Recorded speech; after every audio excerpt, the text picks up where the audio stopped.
We're reading the book Mercy Watson, Something Wonky This Way Comes. We left off at the end of chapter 8 where Francine Powlett had grabbed her net and was going after Mercy, who she saw at the movies. Chapter 9. Mercy stopped. She sniffed.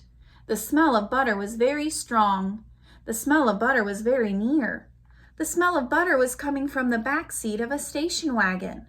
Mercy stuck her head in the window. She sniffed again. The smell of butter was coming from an extremely large bucket in the hands of a very small child. Mercy helped herself. The small child screamed, "Papa, Papa, a monster is eating my popcorn." Mercy chewed. The popcorn was drenched in butter. It was delicious. A man stuck his face in Mercy's snout. "What do you think you're doing?" the man said. What did Mercy think she was doing? She thought she was enjoying a buttery snack. "Get out of there!" shouted the man. He gave Mercy a very forceful shove. Popcorn went flying everywhere. Mercy thought that perhaps it was time to move on. Chapter 10. In the front row of the Bijou Drive-In, Officer Tomilello sat up straight in his seat. Officer Tomilello said, "Did you hear that?" Mrs. Officer Tomilello said nothing. "Was that a scream of distress?" said Officer Tomilello. "It sounded like a scream of distress," he answered himself. "Is someone in trouble?" Officer Tomilello asked.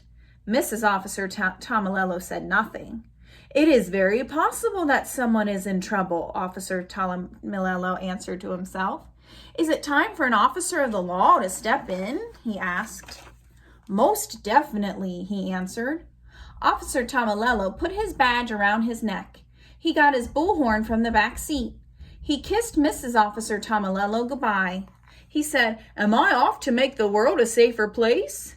"I am," he answered himself. "I am most definitely off to make the world a safer place." Mrs. Officer Tomilello waved goodbye. Chapter 11. Mercy discovered that there was hot buttered popcorn everywhere. Every car had big buckets of popcorn. Every car had open windows. The popcorn was buttery. The popcorn was crunchy. The popcorn was delicious. Mercy helped herself. She helped herself again and again. People screamed. People laughed. People fainted. Mercy kept eating. In the meantime, Mr. Watson and Frank returned to the convertible with several bottomless buckets of popcorn. Mrs. Watson was crying.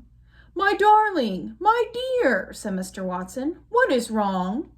"It's a tragedy," said Mrs. Watson.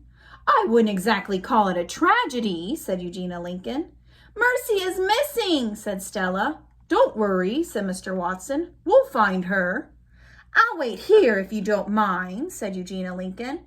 She helped herself to some hot buttered popcorn.